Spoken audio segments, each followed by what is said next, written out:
Hello, everybody. Welcome to a new video. Welcome to a new match review, basically a highlights where we talk about, and in this situation, we're going to talk about Liverpool. We're going to talk about Toulouse, mainly about Liverpool. This is Top Football Club. This is Top FCTV. You know, we got to talk about the top clubs. And today, ladies and gentlemen, was a historic loss, historic win for Toulouse, historic loss for Liverpool, really. Everybody thought that this team was going to beat Toulouse. No doubts about it. Every YouTuber, everybody that follows Liverpool thought this is going to be it. But man, it surely was not what they expected. Please consider subscribing. Please consider giving us a like. Let's get to 100 likes in this video. And of course, hit the bell for notifications. That way you don't miss out on any more full-time reviews of your top clubs in the world. We mainly focus, of course, on the Premier League, but we also talk about Real Madrid. We can talk about Barcelona. We'll talk about the big clubs here, and don't miss out on any more content. Let's get to it. Now, VAR was involved in this again. It almost feels like every match we have to talk about VAR. It almost seems like none VAR is involved in everything that we talk about when it comes to football anymore. And actually, one of the plays that it was involved in is this one that people were talking about it. Well, if this is not a red card, then why was a red card against Marcus Rashford yesterday in the Champions League? Well, I have to agree with that because I did say the VAR was, foolish yesterday against Manchester United, and you can see that video, of course, right here, or you can go into the videos on our channel, of course. And certainly it was the same play, but it's not Liverpool's fault because on that post that I showed you, somebody put Liverpool. It's not Liverpool's fault. It's just incompetence from VAR and refereeing that they're not seeing the way these matches and these fouls or whatever that you want to call them. It's not the club's fault. So I'm not going to entertain that.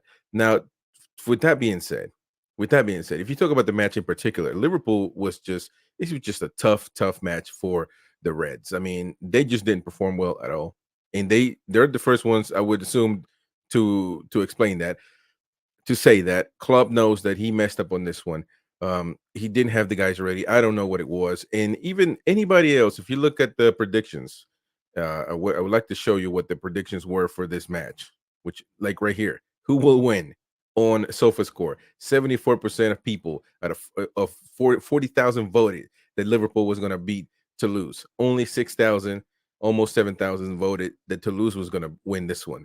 And man, it was incredible. Now, to say the least, Liverpool had been winning, the last three matches of Europa League. They beat them at Anfield, and of course, they were the favorites.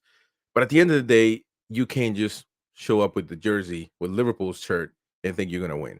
That's not going to happen like that. Now, is Liverpool compromised in the Europa League? No. If you go down here, I will show you the standings. If you look at the standings right now, as you see it right there, Liverpool's got 9 points, Toulouse 7 points, USG 4 points, and LASK 3 points. Okay. Uh, I mean, yes, 7 points, 9 points here, but at the end of the day, these are the two clubs that are going to qualify for it. Now, this was a big win by Toulouse. The reason why they obviously wanted to win so they could qualify, or they can basically assure that. If not, they would have been with 4 points, same as USG, and they would have to fight for that one. So, yeah, basically, in the sense, it's a good win for them, historic win for them at home as well. But when it comes to Liverpool, you have to be able to perform. You have to be able to get these games over the hump. You have to win these games because that's what big clubs do. Top football clubs. That's what we talk about here. And of course, they weren't able to capitalize. They weren't able to get it done. And ultimately, is a team of ups and downs. Liverpool is. It's a team that will perform. That the next match, they're gonna suck. And it's just every week is a different thing with Liverpool at this point, even though to me they are the number one contenders for Manchester City in the Premier League, which is crazy to say because they are not performing well. Now, some people might not agree with that after watching these last two matches with Toulouse and with Luton Town, because with Luton Town, they barely tied the game. Luis Diaz, tremendous goal by him.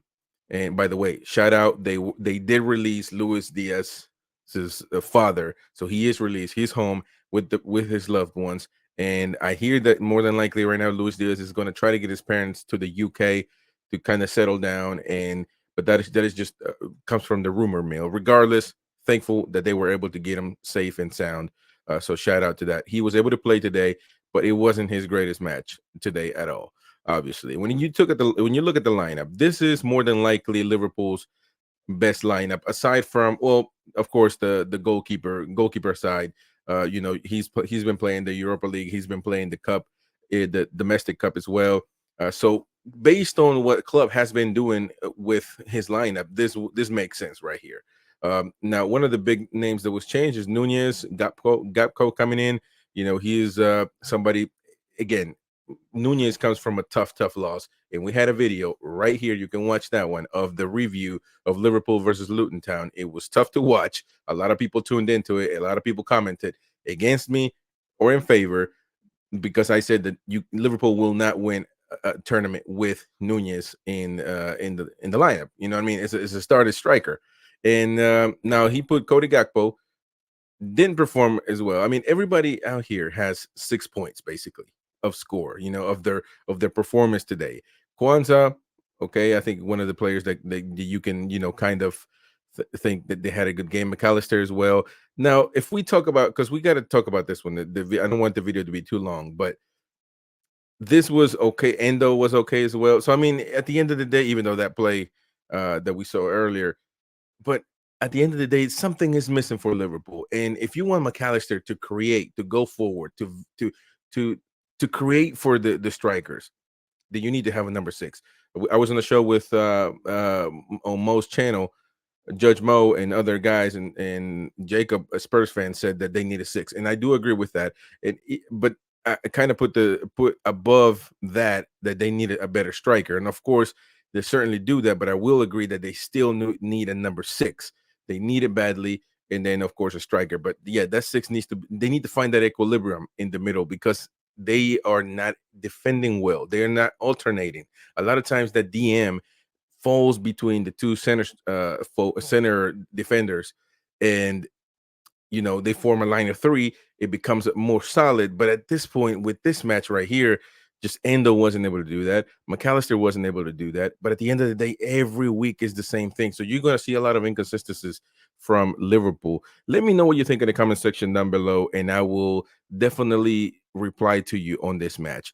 They lost it. They could have won it, and ultimately we got to talk a little bit. I know this is extending the video a little bit, but we have to mention that play with McAllister and the handball and all that stuff. Well, Klopp was not happy at all with that. He talked to the referee. He went and tell him that can't be a handball. And I will tell you this, man. And this is how I can sum up how VAR has been acting this whole year, because every match we talk about VAR, and that is a problem that needs to be fixed. Number 2 or number 1, because this affected Liverpool as a team.